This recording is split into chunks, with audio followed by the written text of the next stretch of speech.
नमस्कार सर्वांना. विहंगम टेक्नॉलॉजिस्टिक ऑर्गनायझेशनच्या ज्ञानगंगा ज्ञानबोध या दुपारच्या सत्रामध्ये आपल्या सर्वांचं खूप खूप स्वागत आहे. आपण या कार्यक्रमामध्ये आता श्री स्वामी दत्त अवधूत यांच्या पुस्तकांचं वाचन सुरू केलेलं आहे. यातील आज आपण 3ऱ्या दिवसाचं वाचन करत आहोत. मानवी जीवनातील गूढ रहस्य या पुस्तकाचा 3रा दिवस. कालपर्यंत आपण छान छान माहिती पाहिली. सुलक्षणा मॅडमनी खूप डिटेलमध्ये सगळं लिहिलंय की जे कोणी कार्यक्रमाला उपस्थित नसतील त्यांना सुद्धा फक्त एक मॅडमचा मेसेज जरी वाचला तरी लक्षात येईल की नक्की काय काय कालच्या कार्यक्रमात झालं. इतकं सुंदर डिटेलिंग मॅडमचं असतं. सुलक्षणा मॅडम खूप धन्यवाद. तुम्ही सुंदर लिखाण करता आणि त्यामुळं इतरांना बोलण्याची, काम करण्याची उमेद, इच्छा, प्रोत्साहन, कौतुक मिळतं. तर कालपर्यंत आपण छान माहिती पाहिलेली आहे. तर आज पुढचं भाग घेऊया. तर स्वच्छतेविषयी स्वामीजी सांगत आहेत की आपण आपल्या घराची स्वच्छता करतो, शरीराची स्वच्छता करतो, कपड्यांची स्वच्छता करतो, सर्व घरातील गोष्टींची फार काळजीनं स्वच्छता घेत असतो. अगदी आपल्याला वेळ नसेल तर आपण मशिनी वेगवेगळ्या मागवून सगळी स्वच्छता करत असतो. अगदी व्हॅक्युम क्लीनर असेल किंवा वॉशिंग मशीन वगैरे किंवा नोकर ठेवून आपण सगळी घरातील इतर सर्व गोष्टींची स्वच्छता करतो. पण मन साफ करण्यासाठी काही करतो का, असा त्यांनी प्रश्न विचारला की ती किती महत्वाची गोष्ट आहे.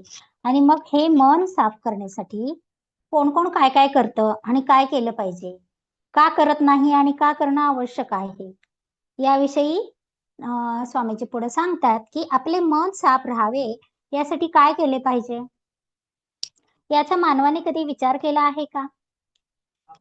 आपली बुद्धी सदैव जागृत राहून तिने योग्य निर्णय घ्यावेत यासाठी काय केले पाहिजे, त्याचा मानवाने कधी विचार केला आहे का? आपण ज्या वास्तूत राहतो त्या वास्तूमध्ये आसुरी शक्तीने प्रवेश करू नये व घर खराब होऊ नये यासाठी काय केले पाहिजे, याचा मानवाने कधी विचार केला? खरं तर या गोष्टी आपल्याला माहित आहेत, पण आपल्या व्यतिरिक्त जे कोणी लोक जॉईन आहेत, जे वाचतील, जे ऐकतील इथून पुढं, त्यांच्यासाठी या गोष्टी किंवा आपल्याला पण रिव्हिजन होण्यासाठी महत्वाच्या आहे. जर विसरला असेल तर आपण या गोष्टी परत करू शकतो. छोट्या छोट्या परंतु महत्वाच्या, रोज आपण नित्य करू शकू अशा गोष्टी स्वामीजींनी सांगितलेल्या आहेत. आपण ज्या वास्तूमध्ये राहतो त्या वास्तूमध्ये जर 4-5 वर्षे दिवाच लावला नाही तर त्या वास्तूमध्ये दुष्ट शक्ती यायला सुरुवात होते. हळूहळू संपूर्ण वास्तू खराब होते. यासाठी वास्तूमध्ये नेहमी तुपाचा किंवा तेलाचा दिवा जरूर लावावा. तसेच सकाळ संध्याकाळ अगरबत्ती लावावी. वास्तूमध्ये प्रत्येक खोलीत एखाद्या सिद्ध पुरुषाचा किंवा देवाचा फोटो लावावा. वास्तूमध्ये फोटो शक्यतो पूर्व पश्चिम असावे. वास्तूमध्ये देवाची प्रार्थना, स्तोत्रे मोठ्याने म्हणावीत. सर्वांनी मिळून मोठ्याने एखादा मंत्राचा जप करावा. दिव्याच्या ज्योतीकडे दररोज किमान 1 मिनिट एकटक पाहावे. याने दैवी स्पंदने आपल्या सूक्ष्म देहात प्रवेश करतात. बघा, हे ज्योती ध्यान थोडा वेळ जरी केलं तरी त्याचे छान फायदेही स्वामींनी सांगितले आहेत. दिव्याच्या ज्योतीकडे दररोज किमान 1 मिनिट एकटक पाहावे. आपल्या सनातन संस्कृतीमध्ये दिवा लावणं ह्या गोष्टीला खूप महत्व आहे, परंतु आपण फक्त दिवा लावतो. परंतु जर एकटक ध्यान केलं त्याच्याकडे बघून तर त्याचे फायदे त्याही पेक्षा 100 पट अधिक आहेत. वरील गोष्टी केल्याने वास्तू शुद्ध राहते व घरात दैवी संपत्ती निर्माण होते. ज्या घरात दैवी स्पंदने असतात त्या घरात प्रवेश केल्यावर मन प्रसन्न होते. आनंदाच्या लहरी हृदयात निर्माण होतात. प्रेम व आनंद निर्माण होतो. अर्थात घरातील दैवी स्पंदनांबरोबर त्या घरात राहणारी माणसे शुद्ध सात्विक विचारांची असायला हवीत. नाहीतर कालांतराने घरातील वातावरण खराब होते व दैवी स्पंदने नष्ट होऊन जातात. जर एखाद्या घरामध्ये वाईट स्पंदने असतील तर त्या घरात उदास वाटते. झोपेत दचकून उठायला होते. वाईट स्वप्ने पडतात. बरकत राहत नाही, म्हणजे समृद्धी नष्ट होते. तेथे राहणारी माणसे क्रोध व द्वेष, मत्सर करू लागतात. संतती दुर्दैवी निर्माण होते. पैसा पुरा पडत नाही. स्वभाव चिडचिडे बनतात. पिशाच्य बाधा होतात. हळूहळू अशा घरातील प्रत्येक वस्तू म्हणजे कपडे, भांडी, कुंडी, अंथरूण, पांघरूण अशा सर्व वस्तू दूषित होतात. अशा घरी एखादा पवित्र किंवा सज्जन मनुष्य गेला त्याला तात्काळ त्रास होऊ लागतो. विशेष म्हणजे त्या घरातील दुष्ट शक्ती तेथे राहणाऱ्या माणसाला कधीही सद्बुद्धीच होऊन देत नाही. बुद्धी बिघडलेली ही माणसे मृत्यूनंतर पिशाच्य लोकात हजारो वर्षे खितपत पडतात. या माणसांची वैशिष्ट्य म्हणजे कितीही प्रयत्न करा त्यांच्यात श्रद्धाच निर्माण होत नाही. दुष्ट शक्ती त्यांची बुद्धी पूर्ण भ्रष्ट करून टाकतात. कर्नाटकमध्ये एका घरी गेलो होतो. त्या घरामध्ये एक पिशाच्य होते. त्या पिशाच्याने मला रात्रभर झोपू दिले नाही. खूप त्रास दिला. ते पिशाच्य तेथील घर मालकाच्या वडिलांचे होते. घर मालक हा 70 वर्षांचा वृद्ध होता. मी त्या पिशाच्याला विचारले, तुझा मुलगा 70 वर्षाचा आहे. तुझे नातू व नाती मोठे होऊन त्यांनाही मुले झाली आहेत. म्हणजे तुला मरून 30-40 वर्षे नक्की झाली असणार. मग तू अजून येथे काय करीत आहेस व या लोकांना त्रास का देत आहेस?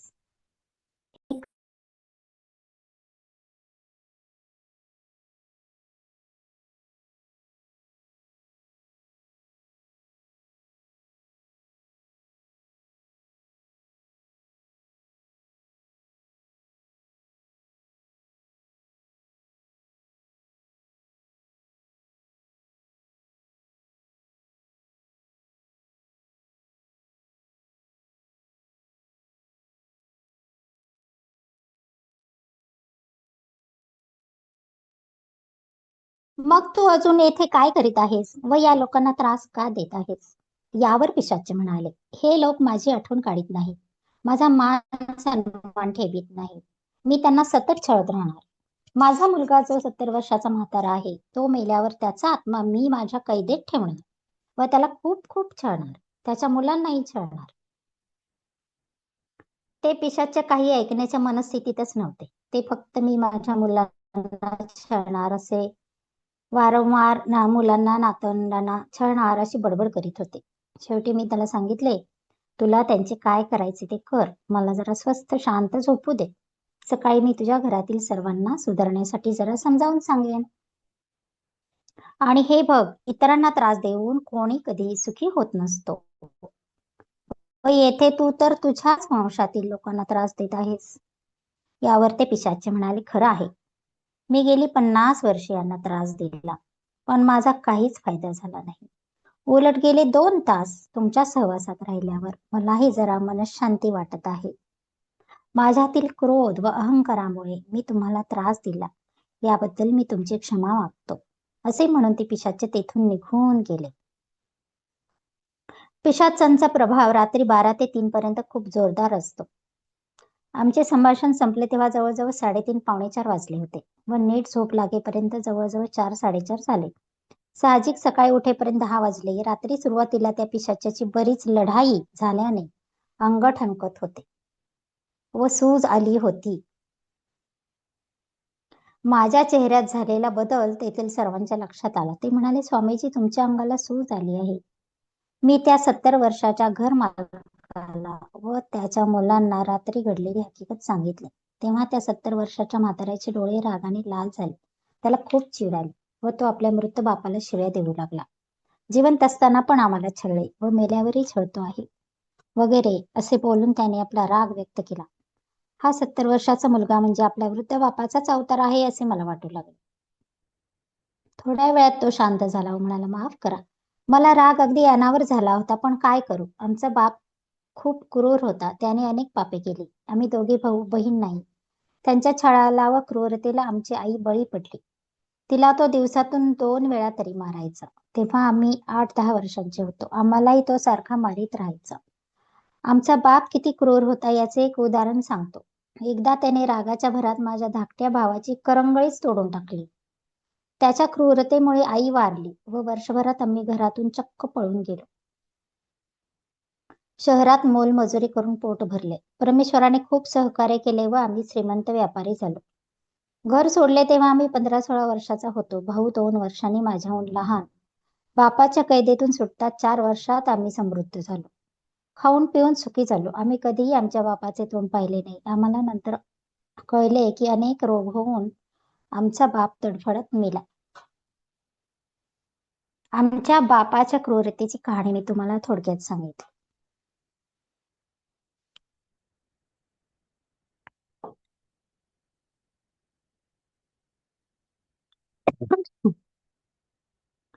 पण त्याच्या क्रूरतेमुळे गावातील लोक त्याचे तोंडही पाहत नसत की कोणी त्याच्याकडे मजुरीवर काम करायला येत नसत.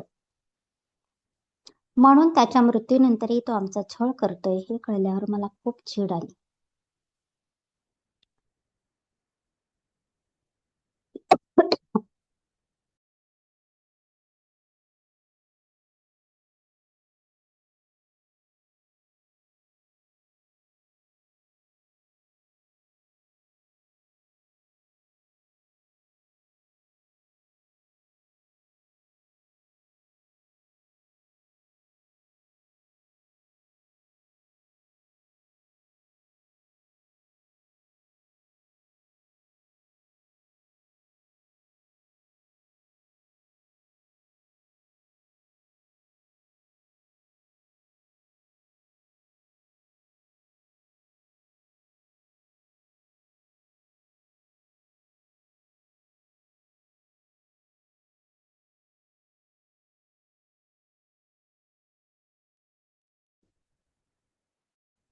त्यांचे म्हणणे मी शांतपणे ऐकून घेतले व एखाद्या अंतर्ज्ञानी सिद्ध योग्याच्या थाटात त्याला त्यांनी भोगलेले सारे यातना सांगितले. त्या 70 वर्षाच्या वृद्धाला घरातील सर्वांना ते फार आश्चर्य वाटले की या स्वामींना संपूर्ण भूतकाळ अचूक कसा काय कळला. त्या वृद्ध गृहस्थाने व त्याच्या मुलामुलींनी जे जे काही दुःख भोगले ते सर्व सांगून मी त्यांना म्हणालो, ठाऊक आहे या गोष्टी मला कशा कळल्या. त्यावर आश्चर्यचकित झालेल्या त्या सर्वांनी म्हटले, आपण महात्मा आहात. आपल्या साधनेने किंवा तपस्येने या गोष्टी आपल्याला कळल्या असणार. मी म्हटले, तसे नाही. या सर्व गोष्टी तुमच्या त्या बापानेच मला सांगितल्या.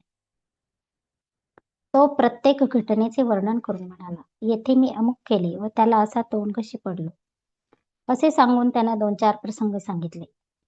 त्या मृतात्म्याला शांती प्राप्त व्हावी व सद्गती प्राप्त व्हावी म्हणून काही विधी करण्याचे सांगितले. बघा, म्हणजे लोक जिवंत असताना स्वभावानुसार असे काही वागत असतात. त्यांना कळत नसतं आपला स्वभाव गुणदोष कसा आहे तो. न कळतपणे त्यांच्याकडून चुका होऊन जातात. काही इच्छा अपेक्षा अति तीव्र इच्छा अपेक्षा असतात. त्यातून ते असे लोक वागतात, त्यांच्याकडून चुका होतात. परंतु मृत्यूनंतर त्यांना हे असं भूत योनीमध्ये राहावं लागतं.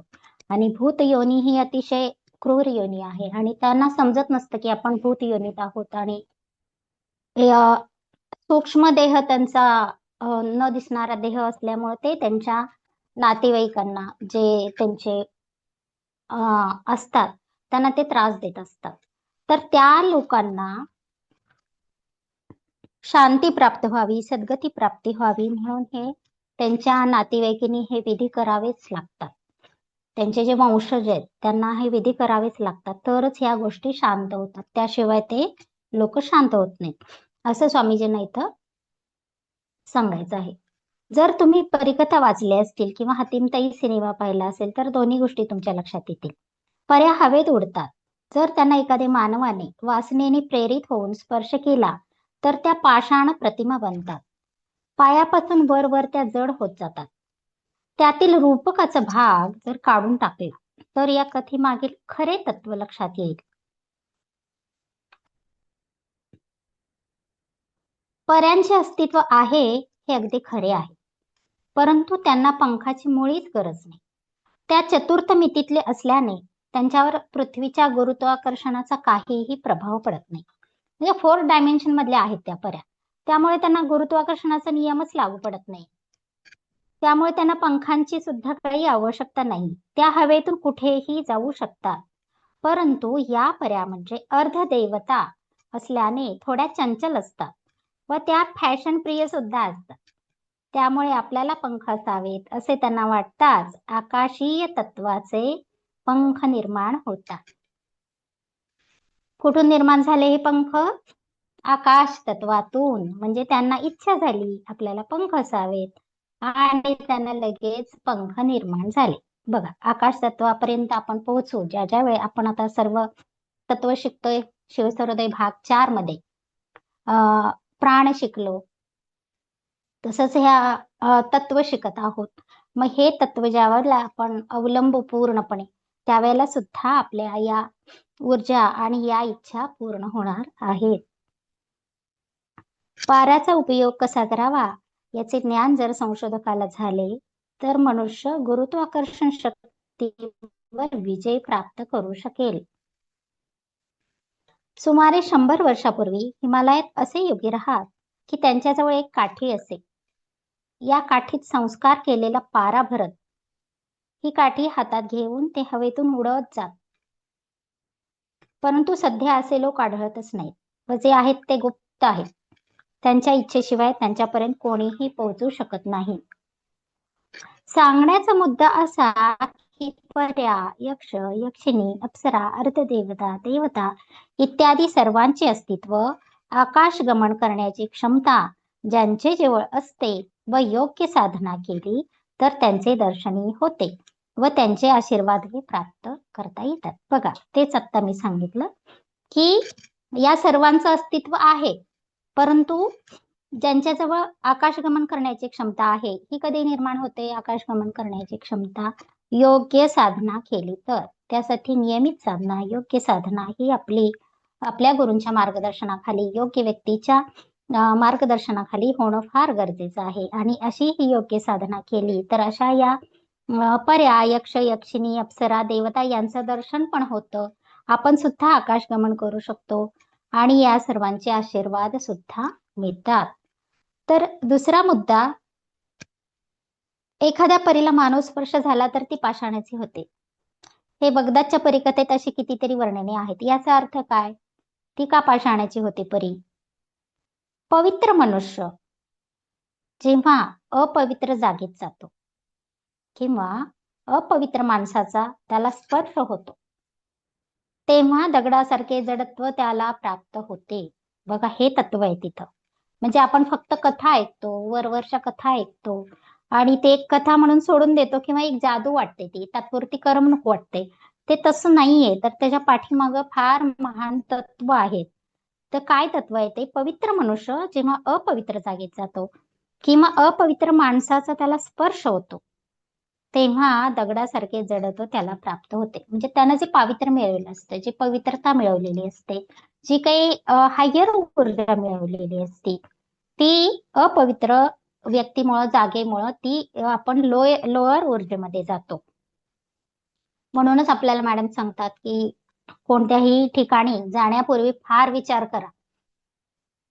आपल्या आजूबाजूचं जे विश्व आहे, आजूबाजूचे जे लोक आहेत, आजूबाजूचं आपलं फ्रेंड सर्कल आहे, ते सुद्धा खूप चांगल्या ऊर्जेच्या लोकांचं असावं.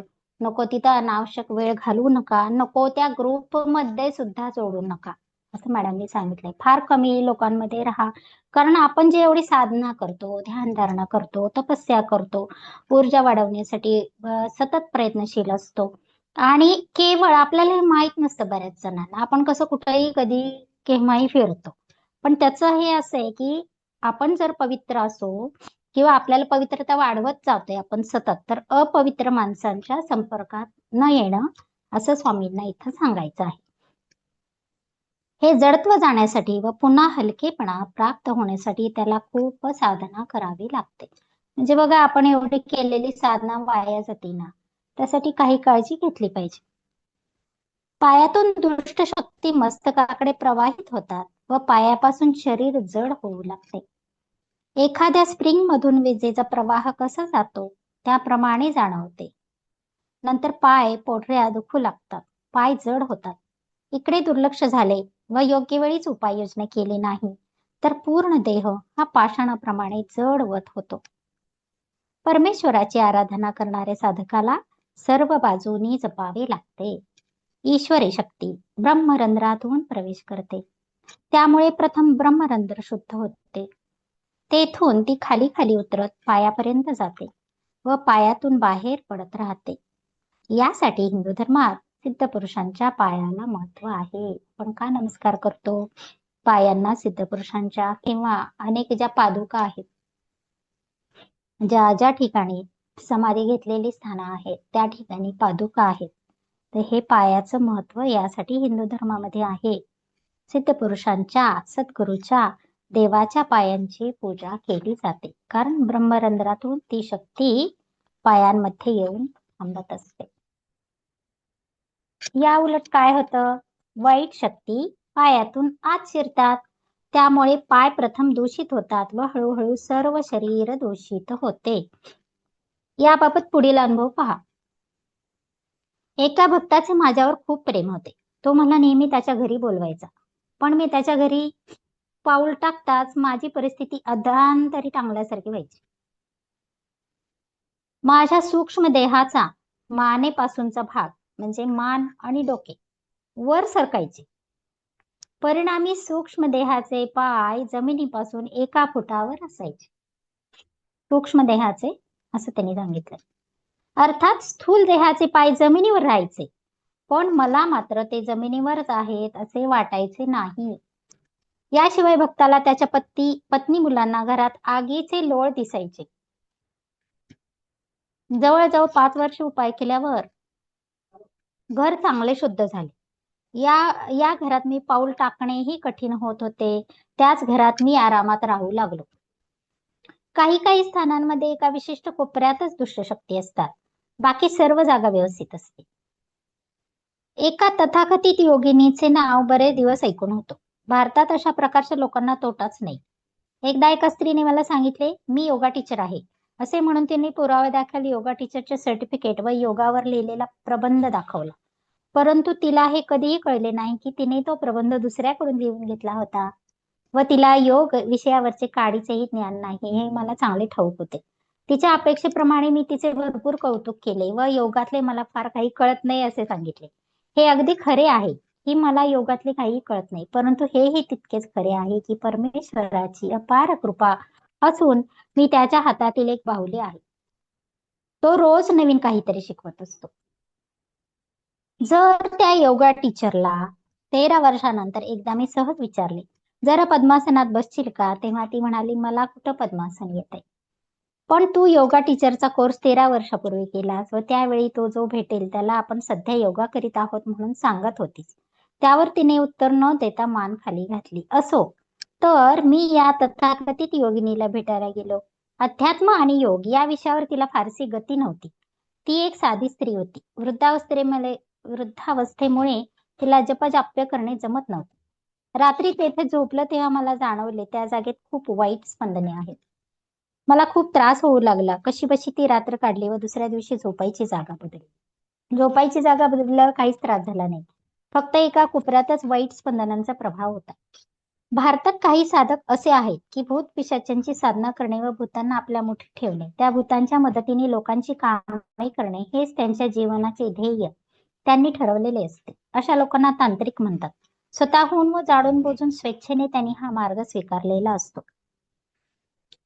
माझ्या प्रवासी जीवनात मला बरेच तांत्रिक भेटले. हे तांत्रिक भूत पिशाचांना निरनिराळ्या प्राण्यांचे बळी देऊन त्यांच्याकडून काही शक्ती प्राप्त करतात. त्यांच्या शक्तीने व चमत्काराने सामान्य जनता प्रभावित होते, परंतु त्यांना शांती व ईश्वरी आनंद प्राप्त होत नाही.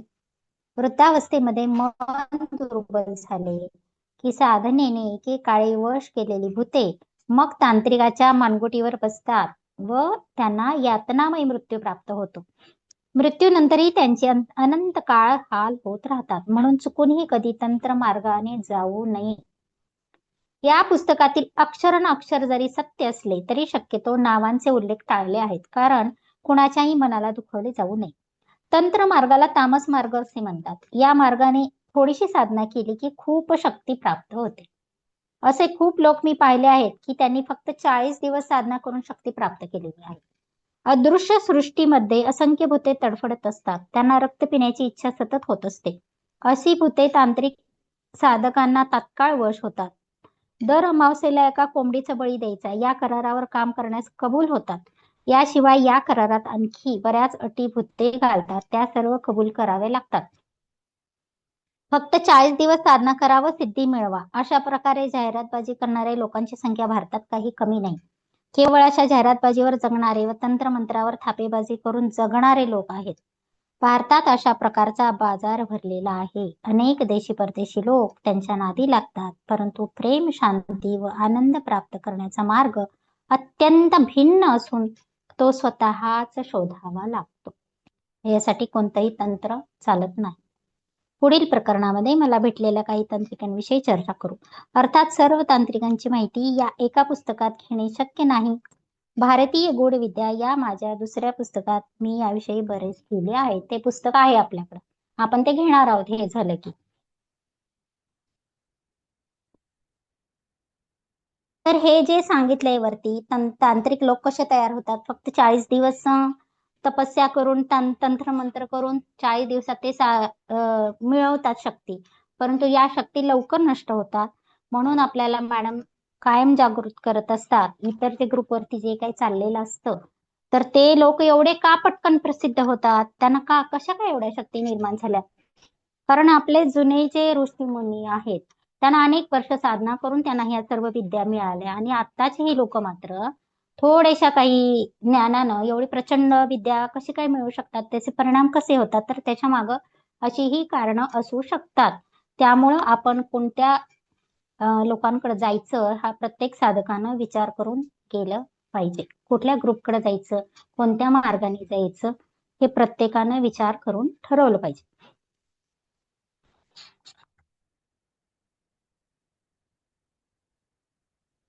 आता आपण धवल विद्येचे अनुभव म्हणून जो काही प्रकरण आहे ते वाचूया. हे तांत्रिकाच्या कथा काही नको वाचायला, ते जरा जास्त हे आपल्याला सध्या नको आहे तो विषय. धवल विद्येचे अनुभव. उत्तर प्रदेशमध्ये एक असे साधक होते की त्यांच्याकडे अनेक प्रकारचे जीन्स म्हणजे आत्मे काम करीत असत. त्यांच्याकडे कोण मनुष्य येत आहे, त्याचे नावगाव काय आहे, तो कोणत्या कामासाठी येत आहे, त्यावरचे उपाय कोणते, इत्यादी सर्व गोष्टी ते जीन्स त्या व्यक्तीला अगोदरच सांगत असत. थिएटरमध्ये चाललेला सिनेमा हे महाशय आपल्या घरातील भिंतीवर उपस्थितांना दाखवत असत. कर्नाटकातील ऐनापूर येथील भूताळी नावाच्या व्यक्तीच्या अंगात एक भूताळ सिद्ध नावाचा आत्मा येत असे व तो लोकांना बऱ्याच गोष्टी अचूक सांगत असे. मुंबईत एका व्यक्तीकडे एक पिशाच्य असून एखाद्या व्यक्तीने नाव सांगताच ते पिशाच्य त्या व्यक्तीच्या कानात त्या व्यक्तीची जन्मतारीख अचूक सांगत असे. मुंबईतील आणखी एका स्त्रीकडे तिचे आजोबा व आजी यांची भूते असून त्या स्त्रीकडे बरेच लोक मार्गदर्शनासाठी येत असतात. पुण्यात पूर्वी एक साधक असत, त्यांना अनेक भूते वश होती. ते माणसाचे भूत भविष्य अचूक सांगत. अनेक लोक त्यांच्याकडे जात. वृद्धावस्थेमध्ये त्यांच्याकडून काही चुका घडल्या, परिणामी त्या भूतांनी त्यांना खूप त्रास दिला. छळून छळून त्यांचा अंत घडवून आणला. मला 2 स्त्रिया भेटल्या. एका स्त्रीच्या हातातून कुंकू विभूती बाहेर पडत असे, तर दुसऱ्या स्त्रीच्या हातातून हळद व कुंकू बाहेर पडत असे. एका पायातून हळद, दुसऱ्या पायातून कुंकू बाहेर पडत असे. एका मुस्लिम फकीराजवळ 2 भूते होती. त्याच्या आधाराने तो लोकांची कामे करीत असे. एकदा काही चुकीचे काम जीनला सांगितले. त्या जीनने ते फकीराच्या एक मुस्काटात लगावली व तो जीन त्या फकीराला सोडून गेला. त्या फकीराचे तोंड कायमचे वाकडे झाले. आंध्र प्रदेशात एक अवलिया राहत होते. त्यांच्याकडे खूप माणसे येत असत. एकदा एक दुकानदार त्यांच्याकडे आला व म्हणाला, माझे दुकान चालत नाही. त्या अवलियाने सांगितले, तुझ्या दुकानाची जागा खराब आहे, तिथे एक दुष्ट शक्ती आहे, त्यामुळे तुझे दुकान चालत नाही. 3 महिन्यानंतर तुझ्या दुकानासमोर एक जागा मोकळी होईल, ती तू घे. तेथे चांगली स्पंदने आहेत, तेथे तुझे दुकान चांगले चालेल. या सर्व गोष्टी त्यांना त्यांच्या जीनने सांगितल्या. प्रत्यक्षात ते त्या व्यक्तीच्या गावी कधीही गेलेले नव्हते. पण माझ्या दुकानासमोर ज्यांचे दुकान आहे ते खूपच चांगले चालले आहे. मग 3 महिन्यांनी तो ती जागा कशी सोडेल? चांगला चाललेला धंदा कोण कशाला गुंडाळेल? त्या माणसाने विचारले. त्यावर ते अवलिया म्हणाले, तो 3 महिन्यांनी याचे उत्तर स्वतः मला दे.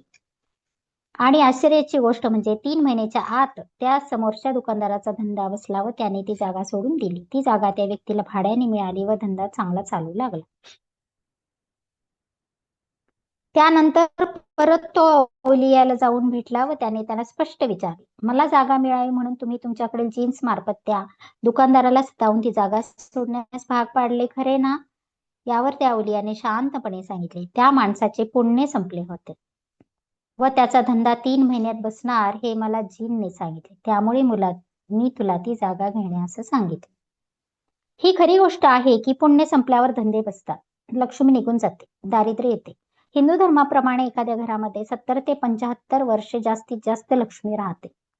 नंतर ती तेथे राहत नाही. जर लक्ष्मी नेहमी राहावी, पिढ्यानपिढ्या राहावी असे वाटत असेल तर आपल्या उन्नतीतील 20% रक्कम दानधर्मात खर्च करावी. कशातील आपल्याला जी काही उत्पन्न आहे त्या उत्पन्नामधील 20% रक्कम दान हे केलं पाहिजे. जर तुम्हाला पिढ्यानपिढ्या संपत्ती हवी असेल तर दान धर्माचं महत्व बघा आपल्याला माहित आहे सगळ्यांना, आणि परत परत या गोष्टीचा उल्लेख येत आहे आपल्या समोर. तर तुम्ही सर्वांनी यावरचून विचार करा. बऱ्याच घराण्यातील लक्ष्मी 30 वर्षातच नष्ट होते, पण ज्या वेळेला आपण दान धर्म करतो त्यावेळेला पिढ्यानपिढ्या लक्ष्मी आपल्या घरात राहते. किती? 20% आपल्या उत्पन्नापैकी 20% भाग दानधर्म करावा असं स्वामीजी सांगत आहेत. सगळ्यांना आवडलेलं दिसते, सगळ्यांचे छान रिप्लाय येत आहेत. कारण हे आपल्याला जे घोकून घेतलंय, जे ठसवलेलं आहे त्याच गोष्टी परत परत समोर येत आहेत. मुस्लिम धर्मामध्ये बरेच लोक दर्ग्याजवळ 40 दिवस साधना करून जिन्सला वशीभूत करतात. हैदराबादमध्ये अगदी गल्लोगल्ली हे पीर फकीर आढळतात. म्हणजे त्यांनी ही अशी उदाहरणं दिलेली आहेत बरीच, आणि या पुस्तकांमधली एकही शब्द खोटा नाही, तो स्वामीजींनी लिहिलेला आहे तो. महाराष्ट्रात पुण्याजवळ एक दर्गा असून त्या दर्ग्याचे द्वार खूपच छोटे आहे. या छोट्या चौकोनी म्हणजे 1.5 बाय 1.5 फूट दारातून जाडजूड माणसे कशी काय आत जातात हे कळत नाही. परंतु एखाद्या व्यक्तीला कमरेला चामड्याचा पट्टा असेल तर तो मनुष्य आत जाऊच शकत नाही. ज्याच्याजवळ दैवी शक्ती आहे अशा लोकांनी, जे लोक भूत प्रेत जिन स्मृतात्मे यांच्या आधाराने लोकांची कामे करतात त्यांच्याजवळच जाऊ नये. कारण हे आत्मे जरी चांगले कामे करत असले तरी ते ज्या लोकात असतात तो लोक खूप खराब असतो. त्या मृतात्म्यांची किंवा जीन्सची स्पंदने चांगली नसतात. त्यामुळे ज्यांची स्पंदने पवित्र आहेत अशा व्यक्ती अपवित्र जागी गेली की तिला तात्काळ त्रास होतो. तिचा सूक्ष्मदेह दूषित होऊ लागतो व मग पुन्हा साधना, ईश्वर भक्ती करून सूक्ष्मदेह शुद्ध करण्यास बरेच दिवस लागतात. त्यामुळे गूढ विद्येच्या आधारे अचूक गोष्टी सांगणाऱ्यांकडे पवित्र माणसाने जाऊ नये हे जास्त चांगले. या एका पॅरेग्राफसाठी स्वामीजींनी एवढी उदाहरणं दिलेली आहेत, हे लक्षात घ्या. त्यामुळे हा पॅरेग्राफ फोकस करा, पहिली उदाहरणं फोकस घेऊ नका.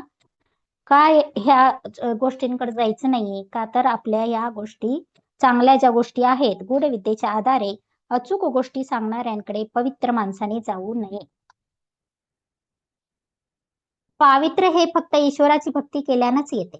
ज्याप्रमाणे पवित्र व्यक्ती अपवित्र व्यक्तीच्या संपर्कात, स्थळांच्या संपर्कात आली तर तिला त्रास होतो, त्याप्रमाणे खूप अपवित्र व्यक्ती जर पवित्र व्यक्तीच्या संपर्कात आली तर तिलाही पवित्र व्यक्तीची स्पंदने सहन होत नाहीत.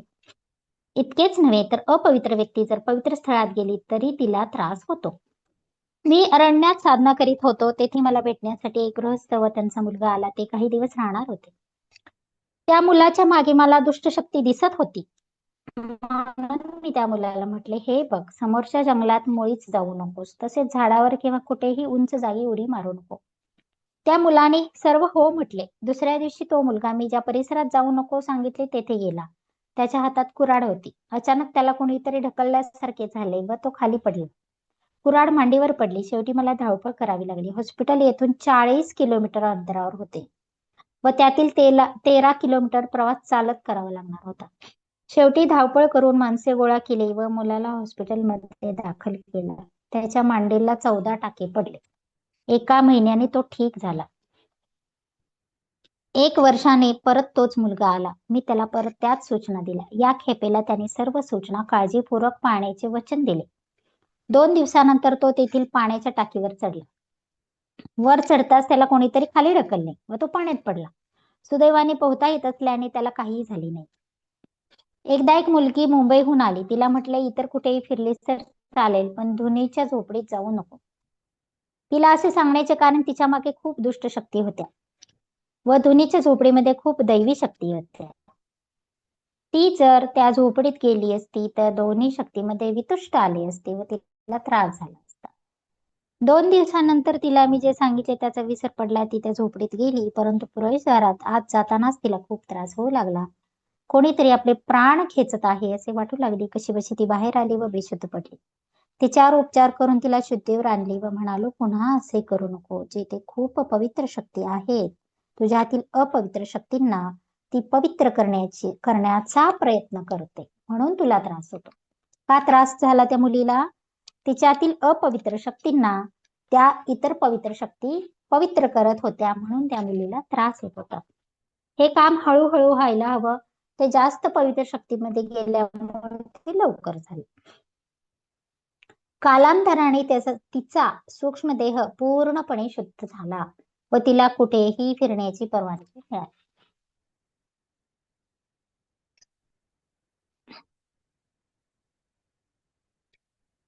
चांगल्या व वाईट शक्तींचे ज्ञान हे स्वतःच्या अनुभवानेच मिळवावे लागते. अध्यात्मशास्त्र अशा प्रकारचे शास्त्र आहे की त्याच्या शाळा काढता येत नाहीत. सुंदर माहिती दिली बघा पुढं. चांगले आणि वाईट शक्तीचे ज्ञान हे स्वतःच अनुभवावं लागतं. इतर सांगून हे काही कळत नाही. अनुभव आल्याशिवाय या गोष्टी पक्क्या होत नाही. कितीही तुम्ही सांगा, ठेच लागल्याशिवाय त्याचं काय दुःख आहे हे कळतच नाही. ते स्वतःलाच ठेच लागली पाहिजे. अध्यात्मशास्त्र अशा प्रकारचे शास्त्र आहे की ज्याच्या शाळा काढता येत नाही, कारण प्रत्येक व्यक्तीचा मार्ग वेगळा. त्याने स्वतःचा तो शोधायचा असतो. यात घाई गर्दी चालत नाही, गडबड करून चालत नाही. आपला आपला मार्ग आपल्या आपल्या गतीनं, आपल्या आपल्या जेवढं झेपेल तेवढं, आपला जेवढा यापूर्वीचा प्रवास झाला असेल त्या प्रवासानुसार आपल्याला पुढचा मार्ग सापडतो. कुठलेही मोजमाप येथे उपयोगी येत नाही. अगदी शांतपणे, सावधपणे परमार्थ करायचा असतो. थोडीशी असावधानी जन्माचे नुकसान करण्याची शक्यता असते. म्हणजे गडबडीत मी कालच बोलले की आपण काय करतो, या देवाचं काही गोष्टी कर, वाचन कर, पठन कर, उपास कर, तापास कर, मंत्र जप कर. पुन्हा काय लगेच 2-4 महिन्यात काही नाही फरक पडला, लगेच दुसऱ्या देवाचं काहीतरी करायचं. लगेच या ठिकाणी जा, त्या ठिकाणी जा. अनेक वेगवेगळे उपाय, खूप वेगवेगळे उपाय करत असतो. तिथं आपण शांतता घेतो का? सावधपणे काय करतो का? ते ऊर्जा मिळण्यासाठी आपण वेळ देतो का? आणि मग म्हणतो की अरे मला त्याचा काही गुण आला नाही, मला काही फरक पडला नाही. तर या गोष्टी ह्या घाई गर्दीनं करायच्या नसतात, त्या सावधपणे करायच्या असतात. आध्यात्मिकता ही एखाद्या वृक्षाप्रमाणे हळूहळू वाढायला हवी. वृक्ष एकदम झपाट्याने वाढतो का? हळूहळू वाढतो आणि त्याला योग्य वाढ झाल्यानंतरच फळे लागतात. तोपर्यंत फळे लागतात का त्याला? नाहीत लागत. परोपकार दान केल्याने आध्यात्मिकता आपोआपच येते आणि विकसित होते. पण उगाचच शक्ती सिद्धी मिळवण्यासाठी धडपडून काहीही उपयोग होत नाही.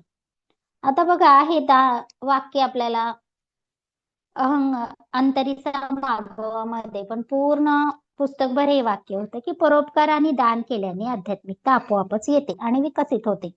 हे आपण अनेक पुस्तकांमध्ये वाचतो, खूप ठिकाणी वाचतो, खूप मेसेज मध्ये ऐकतो, वाचतो, व्हिडिओ बघतो, सगळं सगळं होतं. परंतु प्रॅक्टिकली कोण हे करतं का? नुसतं ऐकायचं आणि सोडून द्यायचं. किंवा इतर जे कोणी या मार्गात आहेत ते हे प्रॅक्टिकली कोणीही करून घेत नाही.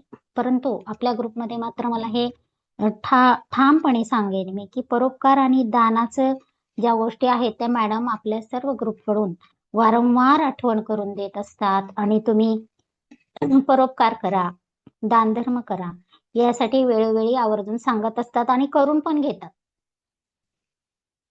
म्हणजे हे करून घेतल्यामुळंच आपली जी काही आता प्रगती झाली आहे सर्वांची, ती या 2 गोष्टी त्याला फार या गोष्टींचा फार आपल्याला उपयोग झालेला आहे.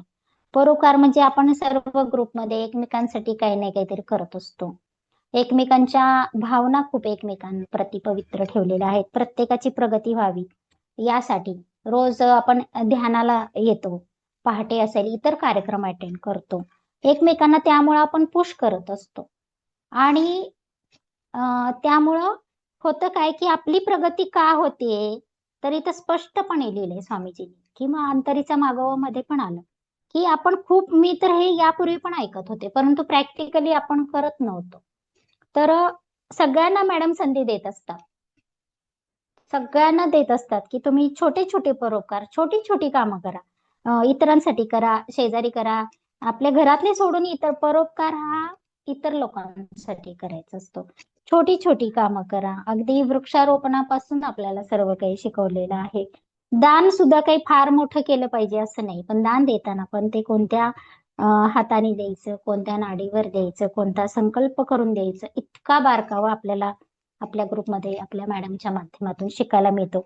आणि तुम्ही हे सर्व गोष्टी लक्षात ठेवून सर्वजण करतच आहात, परंतु हा मुद्दा सर्वांनी फोकस करावा असं मी सांगते.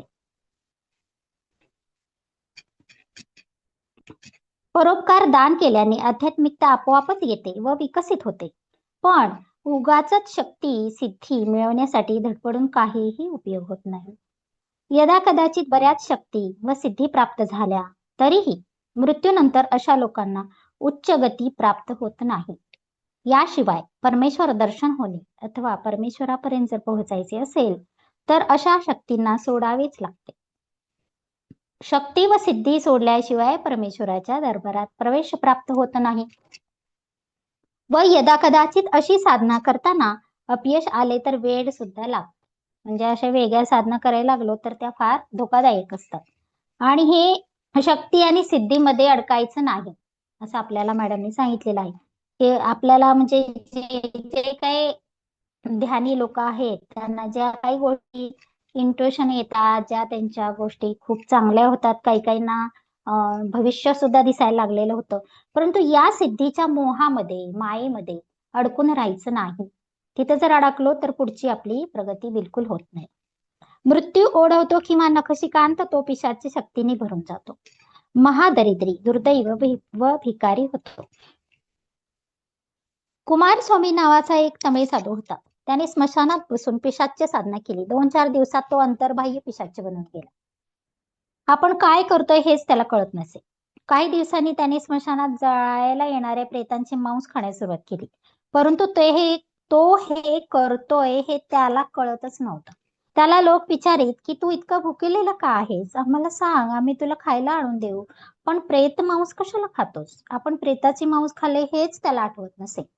अशा प्रकारे साधना करीत असताना एक दिवस त्याच्या कानात रक्त हवे असे शब्द ऐकू येऊ लागले. त्वरित त्याने वीरासनात बसून स्वतःची मांडी चिरली. लगेच रक्ताची धार सरळ आकाशात उभी केली व पिशाच्याने रक्तप्राशन केले.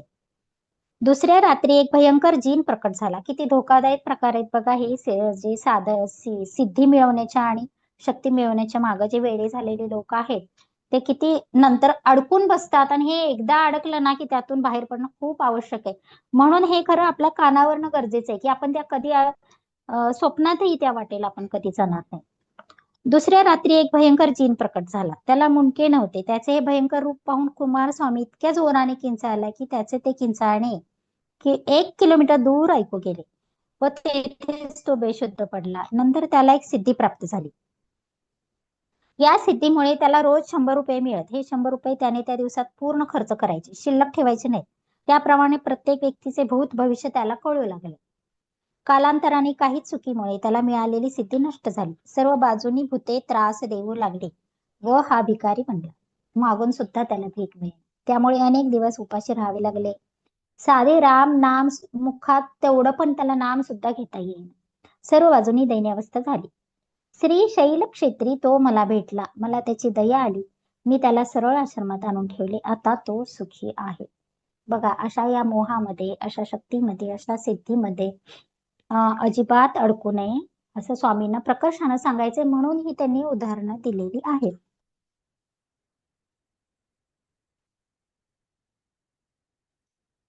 पुढचं 9वं प्रकरण आहे प्राणी पक्षी झाडे यांच्या मागील वाईट व चांगली शक्ती.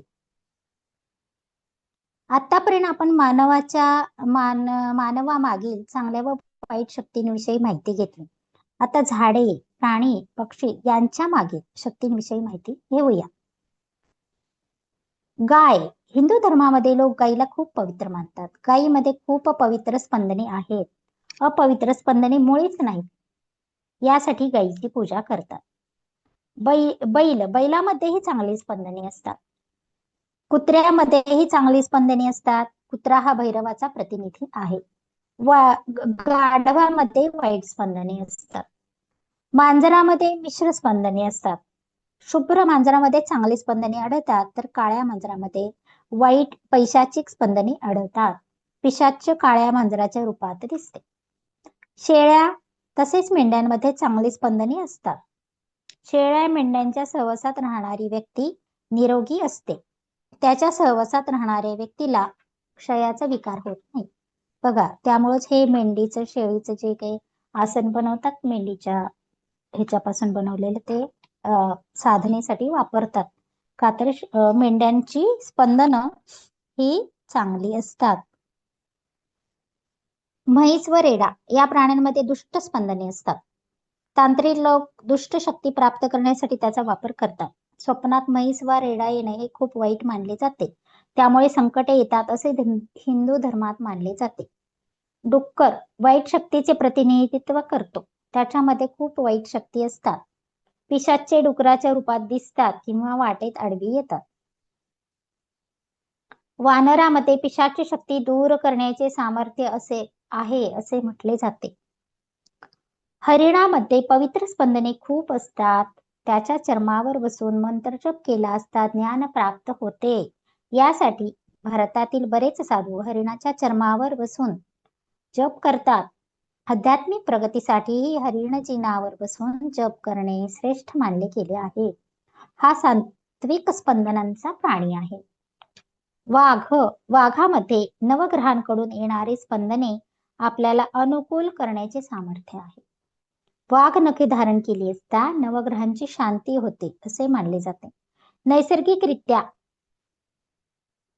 मारलेल्या नव्हे, नैसर्गिकरित्या मेलेल्या वाघाच्या चर्मावर बसून मंत्रजप केला असता शक्ती प्राप्त होते. यासाठी तो वाघ नैसर्गिकरित्या मृत्यू पावला पाहिजे. त्याला जर मारून जर केलं तर मात्र या गोष्टी मिळत नाहीत. वाघाचे सिंहाचे सामर्थ्य सारखेच मानले गेले, परंतु सिंहाची स्पंदने ही वाघापेक्षा अधिक पवित्र असतात.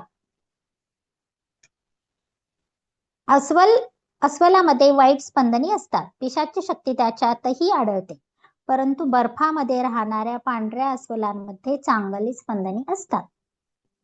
तरच अतिशय घाणेरडी स्पंदने या प्राण्यात असतात. लांडगा याच्यामध्ये वाईट तामसी स्पंदने आढळतात. कोल्हा या प्राण्याची स्पंदने मिश्र स्वरूपाची असतात. कोल्हा स्वप्नात येणे हे शुभ मानले जाते. एखाद्या कामासाठी जात असता वाटेत कोल्हा दिसला तर यश प्राप्ती होते. हत्ती हा सात्विक व शुद्ध स्पंदनांचा प्राणी आहे. हत्तीमध्ये दैवी स्पंदने आढळतात. हत्तीचे वैशिष्ट्य असे की एखादा हत्ती खूप पिसाळलेला असेल व आपल्या अंगावर धावून येत असेल तर त्याला नमस्कार करताच तो शांत होतो व काही न करता बाजूला जातो. मुंगूस हा दैवी स्पंदने असणारा प्राणी आहे. हा प्राणीही वाटेत दिसताच यश प्राप्त होते. आमच्या इथं 2 मुंगूस आहेत. पक्षी मोर अत्यंत चांगली स्पंदने मोरामध्ये असतात. दैवी स्पंदनांचा हा पक्षी असल्याने दुष्ट शक्तींपासून स्वतःचे रक्षण करण्यासाठी मोराची पिसे जवळ बाळगतात. हिंदू घरामध्ये मोराची पिसे ठेवली जातात. मुस्लिम धर्मस्थानामध्येही दर्ग्यामध्येही मोरचेले ठेवलेले असतात. पोपट हा शुभ पक्षी मानला जातो, त्यामुळे लोक त्याला घरी पाळतात. भारद्वाज हा पक्षी दैवी स्पंदनांचा पक्षी आहे.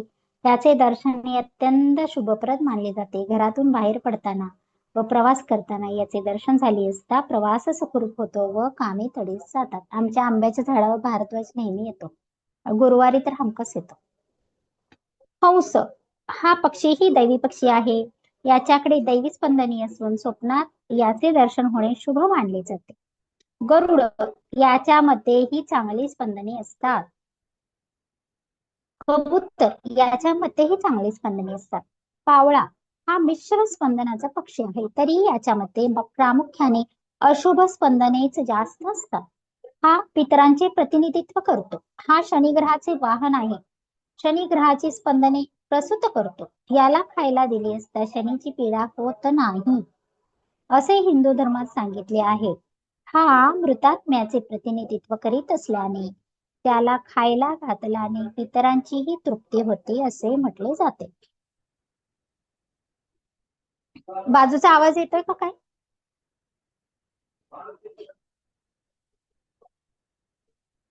होय मॅडम. हा, ते निवडणुकीच चाललंय ना, काय ते बाहेर जरा 2 मिनिट रिक्षा थांबलो. चिमण्या या राहू ग्रहाचे प्रतिनिधित्व करतात. यासाठी चिमण्यांना बाजरी खाऊ घालावी, म्हणजे राहूची पीडा कमी होते असे मानले जाते. चिमण्यांची स्पंदने ही चांगली असतात. या वास्तूला आगामी काळात धोका नाही. ज्या वास्तूला आगामी काळात धोका नाही अशाच वास्तूत चिमण्या आपली घरटी बांधतात असे म्हटले जाते. कोंबडा कोंबड्यामध्येही शुभस्पंदने आढळतात. पिंगळा हा एक जंगली पक्षी असून पिंगळा हा एक जंगली पक्षी असून हा भविष्य कथन करतो. भारतात काही लोक स्मशानात काही दिवस साधना करून या पक्षाची भाषा जाणण्याची विद्या शिकतात.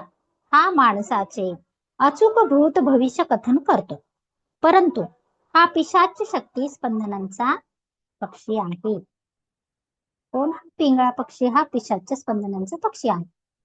गिधाडामध्ये खूप वाईट स्पंदने असतात. पिशाच शक्तीचे हा प्रतिनिधित्व करतो. प्रवासात गिधाड दिसले तर प्रवास कष्टप्रद होतो असे मानले जाते. घुबड सर्व धर्मांमध्ये हा पक्षी अशुभ मानला जातो.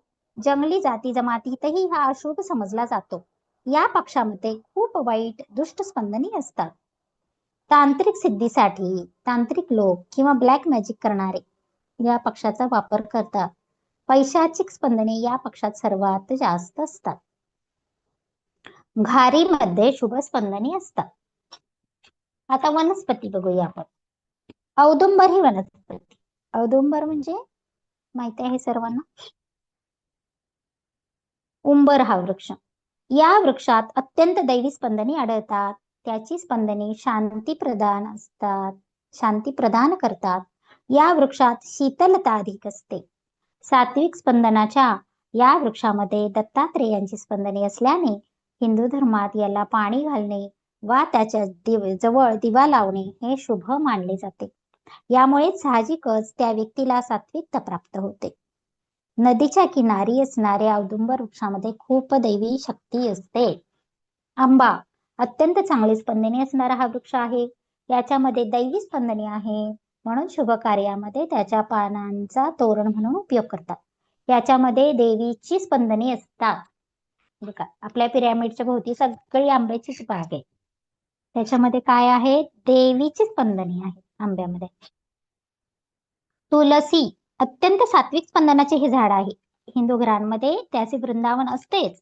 या झाडालाही पाणी घातल्याने सात्विकता व शांती लाभते. पिंपळ वृक्ष या वृक्षामध्ये चांगले व मध्यम दोन्ही प्रकारची स्पंदने असतात. या वृक्षातळी दिवा लावल्याने भाग्यवृद्धी होते. वटवृक्ष चांगली व मध्यम 2 प्रकारची स्पंदने असतात, परंतु या वृक्षाची स्पंदने ही सुप्तावस्थेत असतात. वरील 5ही वृक्षांना नेमाने पाणी दिल्यास व्यक्तीचा भाग्योदय होतो. कष्ट तसेच त्रास कमी होतात. त्यामुळे आपल्या जी काही छोटी असेल कोणतंही झाड असू दे छोटं मोठं त्या सगळ्याला पाणी हे घातलंच पाहिजे, कारण तो पण एक जीव आहे. आपण जर लावलंय तर त्याला पाणी देणं हे आपलं काम आहे. रुद्राक्ष रक्त शुद्ध करणारे स्पंदने या वृक्षात असतात. बघा, रुद्राक्षामध्ये काय आहे? रक्तच शुद्ध करतं ते, अशी स्पंदने आहेत. चंदन या वृक्षात सात्विक व शांती देणारे स्पंदने असतात. हिरडा ही औषधी वनस्पती आहे. हिरडा उशाखाली ठेवून झोपली असता वाईट स्वप्ने पडणे बंद होते. त्याची स्पंदने चांगली असतात. सर्पगंधा या वनस्पतीच्या जवळ कधीही साप येत नाही. साप या वनस्पतीपासून सदैव दूर राहतो. या वनस्पतीचा वास सापाला सहन होत नाही. या वनस्पतीच्या काडीचा एक लहानसा तुकडा जर गळ्यात बांधला तर साप स्वप्नात येत नाही व जंगलातून फिरताना सर्पभय राहत नाही. बाभूळ या झाडाजवळ सतत पिशाच्च राहतात. पिशाच्य साधना करणारे या झाडाच्या आश्रयाने साधना करतात. तसा हा विषय अत्यंत सखोल आहे, परंतु आपल्या अवतीभोवती स्पंदनांचे साम्राज्य कसे आहे याची थोडीफार माहिती व्हावी म्हणून ही माहिती दिली. बघा, आपण ज्या जगात राहतो त्या जगात राहताना आजूबाजू आपल्या अवतीभोवती वेगवेगळे जे काय आहे त्याची स्पंदन कशी आहेत, त्याचं साम्राज्य कसं आहे याची माहिती मिळावी म्हणून स्वामीजींनी या सर्व वृक्ष आणि प्राणी या सर्वांची स्पंदनं कशी आहेत याची माहिती दिलेली आहे.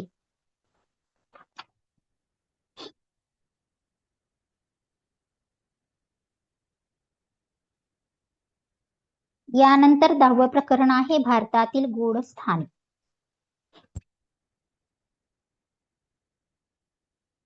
अमरावती जवळ महाराष्ट्रामध्ये रिद्धपूर नावाच्या गावात एक वृक्ष असून या वृक्षात दैवी आत्म्यांचा निवास आहे. या वृक्षातून पेढे, किसमिस, बेदाणा, खडीसाखर यांचा प्रसाद भक्ताला प्राप्त होतो.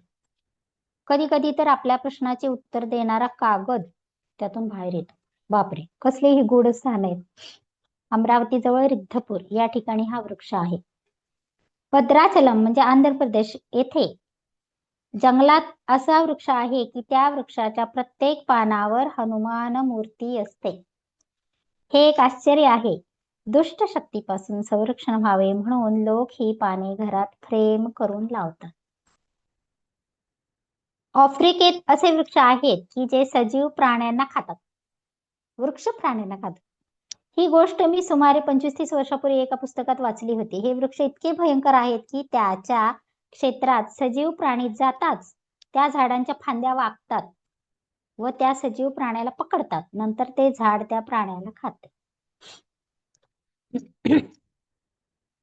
अनेक माणसांना त्या झाडांनी खाल्ल्यावर तेथील सरकारने त्या झाडाभोवती कुंपणे केली आहेत. कुंपणाबाहेर लोक उभे राहतात. तेथे पक्षी विकण्याकरता लोक बसलेले असतात. पर्यटक पक्षी विकत घेतात व त्या झाडाच्या दिशेने फेकतात. झाड त्या पक्षाला पकडते आणि खाऊन टाकते. वरील गोष्टी मी एका पुस्तकात वाचली. त्या झाडाचा फोटोही त्या पुस्तकात दिलेला होता. म्हणजे हे जे काही स्वामीजी सांगतात यातले एकही अक्षर खोटं नाहीये. माझ्या मते नक्की त्या जागेत राक्षसी आत्मा राहत असला पाहिजे, त्याशिवाय ते झाड कसं खाईल. इतर वृक्ष असे नाहीयेत आणि हा एकच वृक्ष असा आहे की जो सजीव प्राण्यांना खातो. पूर्वी कोकण प्रांतात काही ठिकाणी वेताळाची स्थाने होती. या स्थानात असुरी शक्ती राहत. अनेक मणाचा भात शिजवून रेड्याच्या रक्तात तो कालविला जाई व हवेत उडवला जाई, परंतु भाताचे एकही शीत खाली पडत नसे. रक्तात भिजलेला सर्व भात अदृश्य होत असे. ही सर्व स्थाने गेल्या 30 वर्षापासून बंद पडत आली आहेत. तरीही काही ठिकाणी या प्रथा अजूनही चालू आहे. काही गुहा मी पाहिल्या. लोक म्हणतात की सुमारे 100 वर्षापूर्वी या गुहांच्या जागी प्रार्थना करून आपण ज्या वस्तू मागू त्या मिळत असत. आदल्या दिवशी संध्याकाळी जायची, वस्तूंची नावे तोंडाने मोठ्याने उच्चारायची आणि प्रार्थना करून परत यायचे. दुसऱ्या दिवशी सकाळी त्या स्थानी त्या सर्व वस्तू सिद्ध असायच्या. आपण त्या घेऊन यायच्या. 100 वर्षापासून हे प्रकार बंद झाले. पुण्यापासून 100 किलोमीटरवर निघोण नावाचे एक गाव असून या गावात एक विहीर आहे. मार्च एप्रिल मध्ये येथे मोठी जत्रा भरते. चैत्र नवमीला या विहिरीतून आपोआप मातीची घागर पाण्यावर तरंगते. लोक ती घागर बाहेर काढतात, तिची पूजा करतात. लोक 24 तास तिचे दर्शन घेतात व नंतर ती घागर परत विहिरीत सोडून देतात. मी स्वतः या जागेला भेट दिली आहे. असे म्हणतात की 1000 वर्षापूर्वी विहिरीतून सोन्याची घागर येत होती. जसजशी माणसांची नियती बदलू लागली तस तशी घागर चांदीची, तांब्याची, पितळेची आणि आता मातीची येत आहे. अहमदनगर महाराष्ट्र जिल्ह्यात शनी शिंगणापूर नावाचे एक गाव आहे. हे गाव शिर्डीपासून 60 किलोमीटर दूर आहे. या गावाचे वैशिष्ट्य म्हणजे या गावातील कोणाच्याही घराला दारे खिडक्या नाहीत. कोणीही सुटकेसेस बंद करत नाही. या गावात कधीही चोरी होत नाही, कारण येथे शनीची सत्ता आहे. तिथं कुलूपच लावत नाही दरवाजाला. दरवाजेच नसतात तर कुलूपच काय लावणार आहे. कारण या गावात चोरी हा प्रकारच नाही, कारण तिथं शनीची सत्ता आहे. असं हे मी पण ऐकलंय बऱ्याच ठिकाणी. उज्जैन मध्य प्रदेश येथील भैरव मंदिरातील भैरवाची मूर्ती दारू पिते. लोक दारूच्या बाटल्या घेऊन येतात. पुजारी चांदीच्या ताटीत दारू ओततो व मूर्तीसमोर ती ताटली धरताच कोणीतरी अदृश्य व्यक्ती दारू पीत आहे असे प्रत्यक्ष दिसते. राजापूर महाराष्ट्र एक स्थान असून या स्थानाला गंगा म्हणतात. या भागात 14 कुंडे असून दर 3 वर्षातून एकदा अचानक ही कुंडे पाण्याने भरून वाहतात. तेव्हा लोक त्याला गंगा आली असे म्हणतात. 3 महिने गंगा राहते व एका रात्रीत सर्व पाणी अदृश्य होते. वैशिष्ट्य असे की या कुंडातून पावसाचे पाणी अजिबात साठत नाही. राजस्थानात एके ठिकाणी कर्णी नावाच्या देवीचे मंदिर असून या मंदिरात सर्वत्र उंदीर आढळतात. तेथील उंदरांना कोणीही मारत नाही.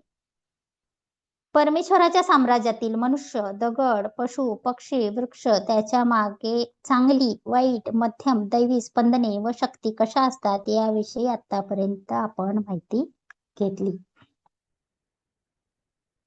दुष्ट शक्ती, वाईट स्पंदने यांना दूर करण्याचे कार्य करणारे बरेच लोक मी पाहिलेले आहेत. मेंटल हॉस्पिटलमध्ये शॉक ट्रीटमेंट देऊनही जे सुधारले नाही, ज्यांची वाचा पिशाच्च बाधेमुळे गेलेली आहे, फिट्स येत आहेत, असे लोक सुधारलेले सुद्धा मी पाहिलेले आहेत. हे सर्व जरी खरी असले तरी सर्व उपाय तात्कालिक असतात. ईश्वरी भक्ती करून ईश्वराची कृपा प्राप्त करणे हाच सर्व उपायांचा राजमार्ग आहे, असं स्वामींनी सांगितलेलं आहे. असं 10वं प्रकरण संपलंय आणि 11वं प्रकरण आपण सोमवारी घेऊया. 11वं प्रकरण आहे दैवी शक्ती. तर हे प्रकरण आपण सोमवारी घेऊया.